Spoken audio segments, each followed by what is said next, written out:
sveikinu su jubiliejimu, aš čia, man atrodo, vienas iš tokių nedaugelio čia esančių tokių svečio teisės, nes šiuo metu narys nesu ir iš viso kažkaip su humanistinė psichologija, tai iš esmės visas mano profesinis gyvenimas, nes dabar aš save taip identifikuoju kaip egzistencinį terapeutą ir pastarieji metai buvo tokia mano, iš viso eilė metų, ko gero, buvo, kada aš kažkaip labai svėriau savo santykį su humanistinė psichologija ir savo vietą. Ir man atrodo, tai, kas iš šiandien skambėjo, kad su tos profesionaliosios dalies tokiu patyriminės stiprėjimu, profesionaliosios silpnėjimu, akademinės ir praktinės, gal tokios psichoterapinės, nes į principę mano toks kelias jisai buvo link psichoterapijos ir vis taip į tą pusę ir save pradėjau sunkiau jausti pačioje asociacijoje. Šiaip apie prezidentavimo laikus, tai man atrodo, aš irgi dabar beklausydamas, šiaip nesiruošiau kažkaip specialiai šitai šnekai, nors žinau, kad reiks.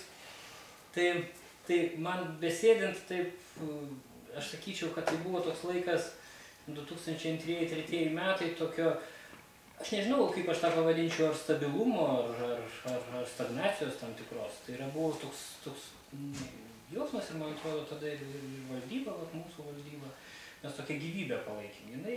Ta tradicija buvo sukurta, sakė ir Arturas, ta tradicija buvo gyva ir stovyklos, ir konferencijos, ir seminarai.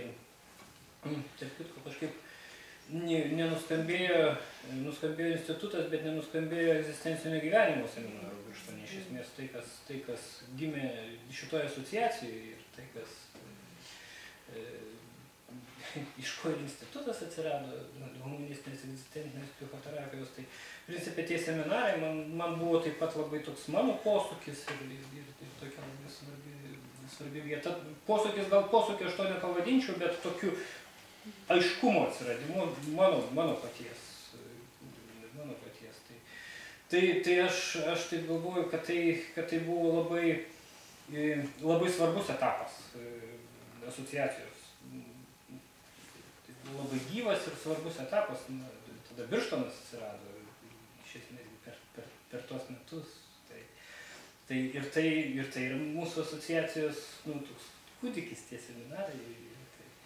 Tai taip, kad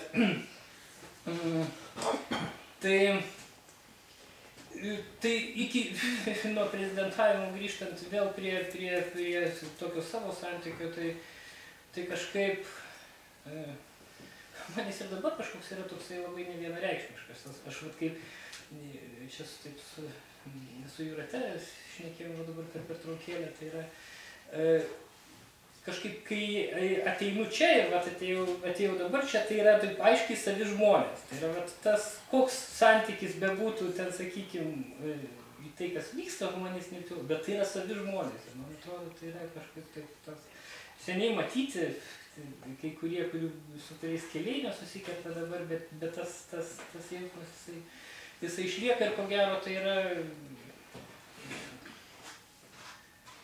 tas, kas ir humanistinė psichologija yra akcentuojama, pats santykis, tai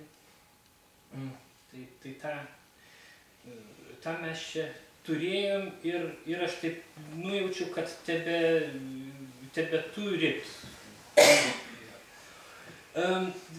Jeigu apie šias dienas kalbant, tai man iš tikrųjų klausimas, aš ir pats tada, kai iš asociacijos taip atsitraukinėjau ir, atsitraukiau, tai tiesą sakant, ir natūraliai kažkaip iškilo.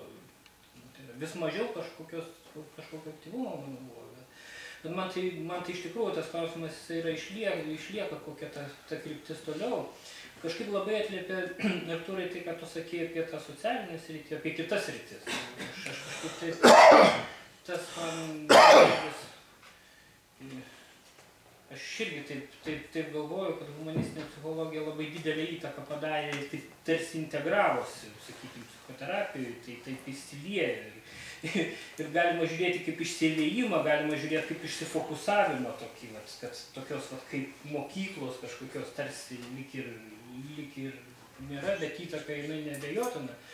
Ir gal iš tikrųjų tai, kas vyksta ir asociacijoje, tai kad vis daugiau to tokio socialinio, patyriminio, gal tai yra natūrali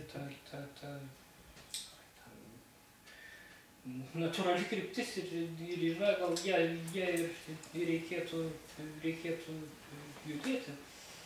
Kitas dalykas, kad kokį vaidmenį, kokią reikšmę turėtų ir psichologija, psichologai, tai taip pat asociacija yra humanistinės psichologijos ir čia kokia vieta, tokia profesinė kokia vieta būtų, man atrodo, jinai ir dabar ir yra, ko gero, tokia neaiški, ją kažkaip svarbu, nemanau, kad dabar būtinai ją reiktų kažkaip labai stiprinti, manau, kad ją reiktų apibrėžti, taip yra kažkaip aiškiau ją apibrėžti, taip, kad linkiu visokeriopos sėkmės ir tikrai smagu čia dalyvauti.